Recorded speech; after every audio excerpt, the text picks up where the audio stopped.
ओम शांति। शिव बाबा बाप भी हैं, टीचर भी हैं, सतगुरु भी हैं। अभी तक हम पुकारते थे ना, हमारे सभी संबंध एक बाबा के साथ। तुम ही माता पिता हो, तुम ही बंधु सखा हो। तो बाबा कहते तुम्हारे जीवन की डोर मेरे हाथ में है। तो बाबा के साथ अपने जीवन की डोर बांधनी है। बाबा कहते बुद्धि से बाबा के साथ डोर बांधेंगे तभी पूरा आपका कनेक्शन बन पाएगा। बाबा कहते जैसे किसी कन्या की सगाई होती है, जब उसकी शादी होती है तो उसका पल्लव उसके पति के साथ हाथ दे दिया जाता है, उसकी डोर उसके हाथ में चली जाती है। तो वह कहती है पति ही परमेश्वर है, वही मुझे पालना करेगा। अभी बाबा कहते तुम ब्राह्मण बच्चों ने अपनी डोर मेरे हाथ में दी है ना। अभी हमने अपनी डोर बाबा के हाथ में दी है, तो बाबा ही हमें आगे पालना कर रहे हैं। बाबा हमें वचन देते हैं 21 जन्मों के लिए। एक जन्म ये ब्राह्मण जन्म संगम युग का और 20 जन्म आगे, जो बाबा ने जैसे कल भी मुरली में बताया कि 8 जन्म आप आगे सतयुग के और 12 जन्म आपके आगे चंद्रवंशी राज्य के त्रेता युग के। तो इसी तरह बाबा कहते आपने किसी और को याद नहीं करना है, एक बाबा को याद करना है।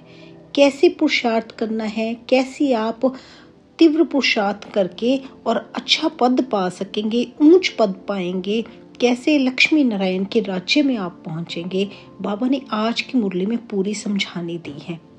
आज 24 फरवरी 2026 की साकार मुरली के मधुर महावाक्यों में बाबा कहते मीठे बच्चे, तुमने अपनी जीवन डोर एक बाप से बांधी है।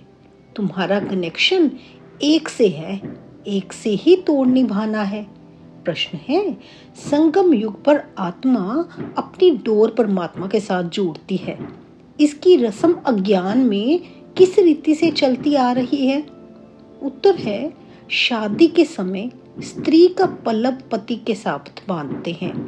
स्त्री समझती है जीवन भर उनका ही साथी होकर रहना है। तुमने तो अब अपना पल्लव बाप के साथ जोड़ा है। तुम जानते हो हमारी परवरिश आधा कल्प के लिए बाप द्वारा होगी। गीत है, जीवन डोर तुम्ही संग बांधी। ओम शांति। ओम शांति मीठे बाबा। बाबा कहते देखो गीत में कहते हैं जीवन डोर तुमसे बांधी। जैसे कोई कन्या है, वह अपनी जीवन की डोर पति के साथ बांधती है, समझती है कि जीवन भर उनका ही साथी होकर रहना है, उनको ही परवरिश करनी है।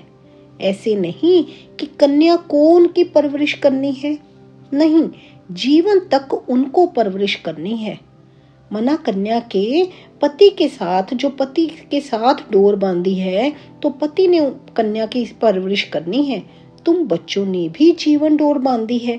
बेहद का बाप कहो, टीचर कहो, गुरु कहो, जो कहो, ये आत्माओं की जीवन की डोर परमात्मा के साथ बांधने की है।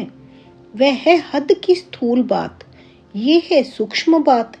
कन्या के जीवन की डोर पति के साथ बांधी जाती है ना, वह उनके घर जाती है। देखो हर एक बात समझने की बुद्धि चाहिए। कलयुग में है सब आसुरी मत की बातें। तुम जानते हो हमने जीवन की डोर एक से बांधी है। तुम्हारा कनेक्शन एक से है, एक से ही तोड़ निभाना है, क्योंकि उनसे हमको बहुत अच्छा सुख मिलता है। वे तो हमको स्वर्ग का मालिक बनाते हैं। तो ऐसे बाप की श्रीमत पर चलना चाहिए ना। ये है रूहानी डोर, रूह ही श्रीमत लेती है ना। आसुरी मत लेने से तो नीचे गिरे हैं, अब रूहानी बाप की श्रीमत पर चलना चाहिए ना। तुम जानते हो हम अपनी आत्मा की डोर परमात्मा के साथ बांधते हैं, तो हमें उनसे 21 जन्म का सदा सुख का वर्षा मिलता है। उस अल्पकाल की जीवन डोर से तो तुम नीचे गिरते आए हो। ये 21 जन्मों के लिए गारंटी है। तुम्हारी कमाई कितनी जबरदस्त है, इसमें गफलत नहीं करनी चाहिए। बाबा कहते तुम्हारी कमाई कितनी जबरदस्त है, इसमें गफलत नहीं करनी चाहिए, मना कोई संशय नहीं आना चाहिए। माया गफलत बहुत कराती है। माया से तो संशय आते हैं ना, लेकिन बाबा कहते हैं आपने संशय में नहीं आना है। इन लक्ष्मी नारायण ने जरूर कोई सी जीवन डोर बांधी जिससे 21 जन्म का वर्षा मिला। तुम आत्माओं की परमात्मा से जीवन डोर बांधी जाती है, कलप कलप। उनकी तो गिनती नहीं, बुद्धि में बैठता है। हम शिव बाबा के बने हैं, उनसे जीवन डोर बांधी है। हर एक बात बाप बैठ समझाते हैं। तुम जानते हो कलप पहले भी बांधी थी। अब शिव जयंती मनाते हैं, परंतु किसकी मनाते हैं पता नहीं है। शिव बाबा जो पतित पावन है वे जरूर संगम पर ही आएंगे। ये तुम जानते हो, दुनिया नहीं जानती है। इसलिए गाया हुआ है ना, कोटों में कोई। और बाबा कहते हो कोटों में कोई और कोई में भी कोई, उनको ये ज्ञान मिलता है। आदि सनातन देवी देवता धर्म प्राय लोप हो गया है और सब शास्त्र कहानियां आदि हैं। ये धर्म है ही नहीं तो जाने कैसे। अभी तुम जीवन की डोर बांध रहे हो, आत्माओं की परमात्मा के साथ डोर जुटी हुई है ना, इसमें शरीर की कोई बात नहीं है। बाबा कहते आत्माओं की परमात्मा के साथ डोर बंधी हुई है, इसमें शरीर की कोई बात नहीं है। भल घर में बैठे रहो, बुद्धि से याद करना है। बाबा कहते भल आप घर में बैठे रहो, लेकिन बुद्धि से याद करना है। किसको? एक परम पिता परमात्मा शिव बाबा को। तुम आत्माओं की जीवन डोर बांधी हुई है, किसके साथ? शिव बाबा के साथ। क्योंकि जब ब्राह्मण बन गए, मुखवंशावली हम ब्राह्मण बन गए, तो जीवन डोर हमारे किसके हाथ में है? बाबा के साथ बांधी हुई है। पल्लव बांधते हैं ना, वे स्थूल पल्लव है। ये है आत्माओं का परमात्मा के साथ योग। यहाँ पे कोई पल्लव बांधने की बात नहीं है। बाबा कहते ये तो परमात्मा के साथ आत्माओं का योग है। भारत में शिव जयंती भी मनाते हैं, परंतु वे कब आए थे ये किसको भी पता नहीं है। श्री कृष्ण की जयंती कब, राम की जयंती कब है, ये नहीं जानते हैं। बच्चे, तुम त्रिमूर्ति शिव जयंती अक्षर लिखते हो, परंतु इस समय 3 मूर्तियां तो है नहीं। तुम कहेंगे शिव बाबा ब्रह्मा द्वारा सृष्टि रचते हैं, तो ब्रह्मा साकार में जरूर चाहिए ना। बाकी विष्णु और शंकर इस समय कहाँ है जो तुम त्रिमूर्ति कहते हो? ये बहुत समझने की बातें हैं। त्रिमूर्ति का अर्थ ही ब्रह्मा विष्णु शंकर है। ब्रह्मा द्वारा स्थापना वह तो इस समय होती है, विष्णु द्वारा सतयुग में पालना होगी। बाबा क्लियर कर रहे हैं इस पॉइंट को कि ब्रह्मा द्वारा स्थापना तो वो तो इस समय होगी ना, विष्णु द्वारा सतयुग में पालना होगी। विनाश का कार्य अंत में होना है। ये आदि सनातन देवी देवता धर्म भारत का एक ही है। वे तो सब आते हैं धर्म स्थापन करने। माना जब धर्म स्थापक आते हैं, वे तो सिर्फ धर्म स्थापन करने आते हैं। हर एक जानता है ये धर्म स्थापन किया और उनका संवत ये है, फलाने टाइम फलाना धर्म स्थापन किया। भारत का किसको पता नहीं है। गीता जयंती शिव जयंती कब हुई किसको पता नहीं है। श्री कृष्ण और राधे की आयु में 2-3 वर्ष का फर्क होगा। सतयुग में जरूर पहले श्री कृष्ण ने जन्म लिया होगा, फिर राधे ने, परंतु सतयुग कब था ये किसको पता नहीं है। तुमको भी समझने में बहुत वर्ष लगे हैं, तो 2 दिन में कोई कहाँ तक समझेंगे। बाबा कहते अगर कोई 1-2 दिन आएंगे तो वो कहाँ तक समझेंगे। तुमको भी तो समझने में बहुत वर्ष लगे ना। बाप तो बहुत सहज बताते हैं, वह है बेहद का बाप। जरूर उनसे सबको वर्षा मिलना चाहिए ना। ओ गॉड फादर कह याद करते हैं। लक्ष्मी नारायण का मंदिर है, ये स्वर्ग में राज्य करते थे, परंतु उनको ये वर्षा किसने दिया? जरूर स्वर्ग के रचयिता ने दिया होगा, परंतु कब कैसे दिया वह कोई नहीं जानते हैं। तुम बच्चे जानते हो, जब सतयुग था और कोई धर्म नहीं था, सतयुग में हम पवित्र थे, कलयुग में हम पतित हैं, तो संगम पर ज्ञान दिया होगा ना, सतयुग में नहीं। बाबा ने ये जो सारा ज्ञान दिया है तो वो संगम पर ही दिया होगा ना, सतयुग में नहीं। वहां तो प्रारब्ध है, सतयुग में तो प्रारब्ध मिलेगी ना, वहां तो ज्ञान की दरकार ही नहीं। ज्ञान को तो बाबा कहते हैं वहां पे भूल जाते हैं, क्योंकि वहां पे जरूरत ही नहीं, दरकार ही नहीं। जरूर अगले जन्म में ज्ञान लिया होगा, तुम भी अब ले रहे हो। तुम जानते हो आदि सनातन देवी देवता धर्म की स्थापना बाप ही करेंगे। श्री कृष्ण तो सतयुग में था ना, उसको ये प्रलब्ध कहाँ से मिले? माना श्री कृष्ण को उनको ये प्रलब्ध कहाँ से मिले? लक्ष्मी नारायण ही राधे कृष्ण थे, ये कोई नहीं जानते हैं। बाप कहते हैं जिन्होंने कल्प पहले समझा था वही समझेंगे। ये सैपलिंग लगता है, मोस्ट स्वीटेस्ट झाड़ का कलम लगता है। तुम जानते हो आज से 5000 वर्ष पहले भी बाप ने आकर मनुष्य से देवता बनाया था। अभी तुम ट्रांसफर हो रहे हो। पहले ब्राह्मण बनना है, बाजोली का खेल है ना, तो चोटी जरूर आएगी। बरोबर हम अभी ब्राह्मण बने हैं, यज्ञ में तो जरूर ब्राह्मण चाहिए। ये शिव व रुद्र का ज्ञान यज्ञ है, रुद्र ज्ञान यज्ञ ही कहा जाता है। श्री कृष्ण ने यज्ञ नहीं रचा, इस रुद्र ज्ञान यज्ञ से विनाश ज्वाला प्रज्वलित होती है। ये शिव बाबा का यज्ञ पतितों को पावन बनाने के लिए है। बाबा कहते ये शिव बाबा का ये जो यज्ञ है ये पतितों को पावन बनाने के लिए है।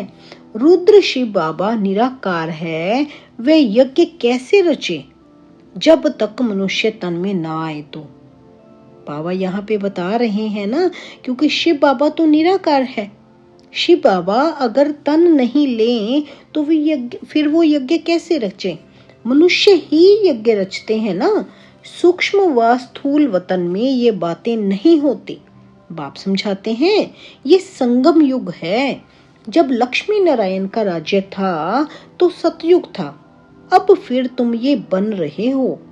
ये जीवन की डोर आत्माओं की परमात्मा के साथ है। ये डोर क्यों बांधी है? सदा सुख का वर्षा पाने के लिए। बाबा कहते ये डोर क्यों बांधी है? बल सदा सुख का वर्षा पाने के लिए। तुम जानते हो बेहद के बाप द्वारा हम ये लक्ष्मी नारायण बनते हैं।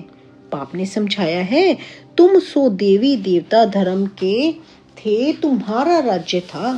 पीछे तुम पुनर्जन्म लेते लेते क्षत्रिय धर्म में आए, सूर्यवंशी राजाई चली गई, फिर चंद्रवंशी आए। तुमको मालूम है हम ये चक्र कैसे लगाते हैं? इतने इतने जन्म लिए। भगवानोवाज, हे बच्चे, तुम अपने जन्मों को नहीं जानते हो, मैं जानता हूँ। अब इस समय इस तन से 2 मूर्ति हैं। इस तन में 2 मूर्ति हैं, ब्रह्मा की आत्मा और शिव परम आत्मा। 2 मूर्तियां हैं ना, 2 आत्माएं हैं ना इसमें बैठी। तन तो एक है ब्रह्मा बाबा का, लेकिन शिव बाबा उन्हीं में ही भ्रिकुटी में आते हैं ना, तो आगे आकर ज्ञान देते हैं। क्योंकि बाबा कहते हैं ना उनको तन तो चाहिए ना। इस समय 2 मूर्ति इकट्ठी हैं, ब्रह्मा और शिव।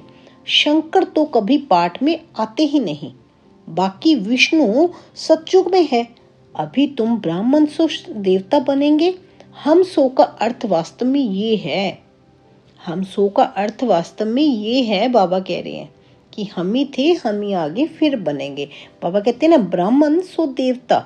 अभी आप ब्राह्मण हो, फिर आगे आप देवता बनेंगे। हम सो का अर्थ वास्तव में ये है। उन्होंने कह दिया है आत्मा सो परमात्मा। लौकिक में तो सभी क्या कहते हैं? आत्मा सो परमात्मा। जब भक्ति मार्ग में थे हम भी तो बोलते थे ना, लेकिन अभी जो ज्ञान मिला है बाबा ने अभी पूरा क्लियर करके बताया है, पूरा फर्क बताया है। आत्मा सो परमात्मा नहीं, परमात्मा सो आत्मा नहीं, ऐसे नहीं। क्या बताया है बाबा ने? आत्माएं परमात्मा के अंश हैं। हम सभी आत्माएं परमात्मा के अंश हैं, तो परमात्मा हम में नहीं है। इसलिए जैसे परमात्मा को सर्वव्यापी कह दिया गया ना, तो परमात्मा बाबा कहते मैं सर्वव्यापी नहीं हूँ। वो तो सुप्रीम पावर है ना, परम आत्मा है। हम तो सभी आत्माएं हैं, उनके बच्चे हैं। हम परमात्मा नहीं है। परमात्मा सो आत्मा हम नहीं है। आगे बाबा कहते कितना फर्क है। रावण के आने से ही रावण की मत शुरू हो गई। सतयुग में तो ये ज्ञान ही प्रायलोप हो जाएगा। ये सब होना है, ड्रामा में नूंद है ना। तब तो बाप आकर स्थापना करें। अभी है संगम। बाप कहते हैं मैं कल्प के संगम युग पर आकर तुमको मनुष्य से देवता बनाता हूँ, ज्ञान यज्ञ रचता हूँ। बाकी जो है वे इस यज्ञ में स्वाहा हो जाने हैं। ये विनाश ज्वाला इस यज्ञ से प्रज्वलित होनी है। पतित दुनिया का तो विनाश होना है, नहीं तो पावन दुनिया कैसे हो।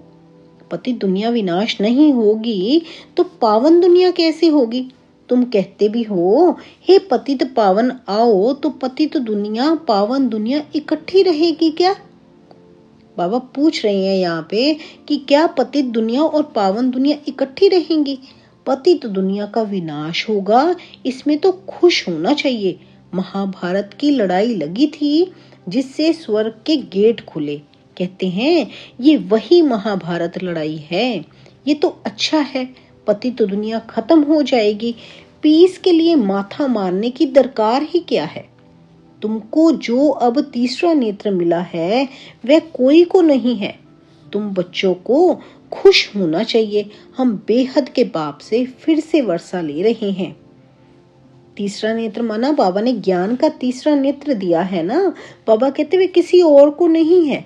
तुम बच्चों को खुश होना चाहिए कि हम बेहद के बाप से फिर से वर्षा ले रहे हैं।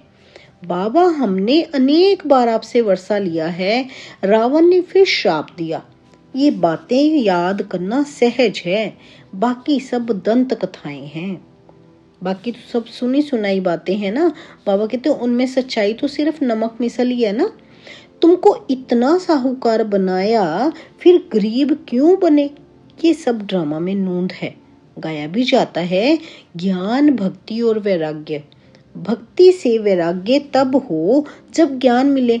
तुमको ज्ञान मिला तब भक्ति से वैराग्य हुआ। बाबा कहते जब तुमको ज्ञान मिला तभी तो भक्ति से वैराग्य हुआ ना। सारी पुरानी दुनिया से वैराग्य। ये तो कब्रिस्तान है। 84 जन्म का चक्र लगाया है ना। अभी घर चलना है। मुझे याद करो तो मेरे पास चले आएंगे। बाबा कहते हैं मुझे याद करेंगे तो मेरे पास चले आएंगे। विकर्म विनाश हो जाएंगे और कोई उपाय नहीं है। योग अग्नि से पाप भस्म होंगे, गंगा स्नान से नहीं होंगे। बाबा कहते योग अग्नि से पाप भस्म होंगे, गंगा स्नान से नहीं होंगे। और योग किसके साथ लगाना है। एक सिर्फ शिव बाबा के साथ। बाबा कहते हैं माया ने तुमको फूल मना मूर्ख बना दिया है। अप्रैल फूल कहते हैं ना। अभी मैं तुमको लक्ष्मी नारायण जैसा बनाने आया हूँ। चित्र तो बहुत अच्छे हैं। आज हम क्या हैं, कल हम क्या होंगे। परंतु माया कम नहीं है। माया डोर बांधने नहीं देती, खींचातान होता है। हम बाबा को याद करते हैं, फिर पता नहीं क्या होता है, भूल जाते हैं। इसमें मेहनत है। इसलिए भारत का प्राचीन योग मशहूर है। उन्हों को वर्षा किसने दिया ये कोई समझते नहीं है। बाप कहते हैं बच्चों मैं तुमको फिर से वर्षा देने आया हूँ। ये तो बाप का काम है। इस समय सब नरकवासी हैं। तुम खुश हो रहे हो। यहाँ कोई आते हैं, समझते हैं तो खुशी होती है। बरोबर ठीक है। 84 जन्मों का हिसाब है ना। बाप से वर्षा लेना है। बाप जानते हैं आधा कल्प भक्ति करके तुम थक गए हो। बाबा जानते हैं ना कि आधा कल्प तुम भक्ति करके थक गए हो। मीठे बच्चे, बाप तुम्हारी सब थक दूर करेंगे। बाबा कहते मैं सारी थक तुम्हारी माना सारी थकान तुम्हारी दूर करूंगा। अब भक्ति अंधियारा मार्ग पूरा होता है। बाबा कहते अब जो भक्ति अंधियारा मार्ग है वे पूरा होता है। कहाँ ये दुख धाम और कहाँ वे सुख धाम। ये अभी दुख धाम जो अभी कलयुग है ये दुख धाम है, और कहाँ वो सुख धाम। जो आगे मिलने वाला है। मैं दुख धाम को सुख धाम बनाने कल्प के संगम पर आता हूँ। बाप का परिचय देना है। बाप बेहद का वर्षा देने वाला है ना, एक की ही महिमा है। शिव बाबा नहीं होता तो तुमको पावन कौन बनाता? बाबा पूछ रहे हैं कि शिव बाबा नहीं होते तो तुमको पावन कौन बनाता? ड्रामा में सारी नूंद है। कल्प कल्प तुम मुझे पुकारते हो कि हे पतित पावन आओ, शिव की जयंती है। कहते हैं ब्रह्मा ने स्वर्ग की स्थापना की, फिर शिव ने क्या किया जो शिव जयंती मनाते हैं? अगर कहते हैं कि ब्रह्मा ने स्वर्ग की स्थापना की तो फिर शिव ने क्या किया जो शिव जयंती मनाते हैं? कुछ भी समझते नहीं है। तुम्हारी बुद्धि में ज्ञान एकदम बैठ जाना चाहिए। डोर एक के साथ बांधी है तो फिर और कोई के साथ नहीं बांधो, नहीं तो गिर पड़ेंगे। पारलौकिक बाप मोस्ट सिंपल है, कोई ठाठ बाट नहीं। वह बाप तो मोटरों में एरोप्लेन में घूमते हैं। ये बेहद का बाप कहते हैं मैं पतित दुनिया पतित शरीर में बच्चों की सेवा के लिए आया हूँ। तुमने बुलाया है, हे अविनाशी सर्जन आओ, आकर हमें इंजेक्शन लगाओ। इंजेक्शन लग रहा है। बाप कहते हैं योग लगाओ तो तुम्हारे पाप भस्म होंगे। बाबा कहते योग लगाओ तो तुम्हारे पाप भस्म होंगे। इंजेक्शन कौन सा बाबा अभी लगा रहे हैं? ज्ञान का इंजेक्शन लगा रहे हैं अविनाशी सर्जन। तो बाप के साथ योग लगाना है। योग लगाएंगे तो पाप भस्म होंगे। बाप है ही 63 जन्मों का दुख हरता, 21 जन्मों का सुख करता। बाप है ही 63 जन्मों के दुख हरता और 21 जन्मों के सुख करता। अच्छा, मीठे मीठे सिक्की लधे बच्चों प्रति माता पिता बाप दादा का याद प्यार और गुड मॉर्निंग। रूहानी बाप की रूहानी बच्चों को नमस्ते। हम सब रूहानी बच्चों की रूहानी माता पिता बाप दादा को गुड मॉर्निंग, नमस्ते, ओम शांति। शुक्रिया मेरे बाबा, शुक्रिया। धारणा के लिए सार है, अपनी बुद्धि की रूहानी डोर एक बाप के साथ बांधनी है, एक की ही श्रीमत पर चलना है। हम मोस्ट स्वीटेस्ट झाड़ का कलम लगा रहे हैं, इसलिए पहले स्वयं को बहुत बहुत स्वीट बनाना है। याद की यात्रा में तत्पर रहे, विकर्म विनाश करने हैं। इसलिए याद की यात्रा में तत्पर रहे, विकर्म विनाश करने हैं। वरदान है आज की मुरली में हम बच्चों के प्रति मनन शक्ति द्वारा हर पॉइंट के अनुभवी बनने वाले सदा शक्तिशाली माया प्रूफ विघन प्रूफ भव। सदा शक्तिशाली माया प्रूफ विघन प्रूफ भव। जैसे शरीर की शक्ति के लिए पाचन शक्ति व हजम करने की शक्ति आवश्यक है, ऐसे आत्मा को शक्तिशाली बनाने के लिए मनन शक्ति आवश्यक है। मनन शक्ति द्वारा अनुभव स्वरूप हो जाना, यही सबसे बड़े ते बड़ी शक्ति है। ऐसे अनुभवी कभी धोखा नहीं खा सकते, सुनी सुनाई बातों में विचलित नहीं हो सकते। अनुभवी सदा संपन्न रहते हैं, वे सदा शक्तिशाली माया प्रूफ विघन प्रूफ बन जाते हैं। स्लोगन है, खुशी का खजाना सदा साथ रहे तो बाकी सब खजाने स्वतः आ जाएंगे। अव्यक्त इशारे हैं, एकता और विश्वास की विशेषता द्वारा सफलता संपन्न बनो। सफलता संपन्न बनने के लिए साधारण कार्य में रहते हुए भी फरिश्ते की चाल और हाल हो। ऐसे नहीं कहो कि क्या करे, बात ही ऐसी थी, काम ही ऐसा था, सर्कमस्टेंस ही ऐसे थे, समस्या ऐसी थी, इसलिए साधारणता आ गई। किसी समय भी किसी हालत में भी आपका अलौकिक स्वरूप हर एक को अनुभव हो। जैसी बात वैसा अपना स्वरूप नहीं बनाओ। बातें आपको बदल ना दें, तब सबके समीप आएंगे और एकता का संगठन मजबूत होगा। मना बातों से आप नहीं बदल जाओ, आपका स्वरूप तो अलौकिक ही सबको अनुभव होना चाहिए। वो कैसे होगा? जैसे बाबा कहते हैं ना, खुशी का खजाना सदा साथ रहेगा तो सभी खजाने आपके पास सोते ही आने लग जाएंगे। इसलिए सबसे पहले तो अपने ऊपर पुरुषार्थ करना है। जैसे बाबा ने आज भी कहा है, स्वीट बनना है। कल की मुरली में भी बाबा ने स्पेशली कहा था कि वाणी आपने बड़े ध्यान से वाणी को यूज करना है। कहीं पर भी गलत शब्द नहीं यूज करने हैं और हमेशा आपके फरिश्ताई स्वरूप में आपने आगे बात करनी है।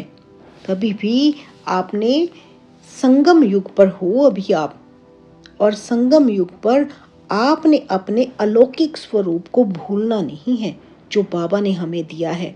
इसलिए अपने ऊपर ध्यान देते, बाबा को याद करते, एक बाबा की याद में ही रहना है, क्योंकि हमारी डोर अभी बाबा के हाथ में है। जैसे बाबा ने कल भी बताया कि आप पतंग हो तो आपकी डोर मेरे हाथ में है। आज बाबा ने जैसे बोला कि पल्लव की जो डोर है, हमारी जो आत्माओं की आत्मा पल्लव की डोर है, वो एक शिव बाबा के हाथ में है, उनके साथ बंधी हुई है। तो उसमें ध्यान रखना है वो कभी छूटे ना, माया कभी गफलत ना करा दे, माया के संशय में नहीं आना है। इसलिए बचकर और बाबा की याद में चलते रहना है।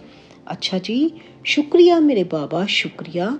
ओम शांति, ओम शांति।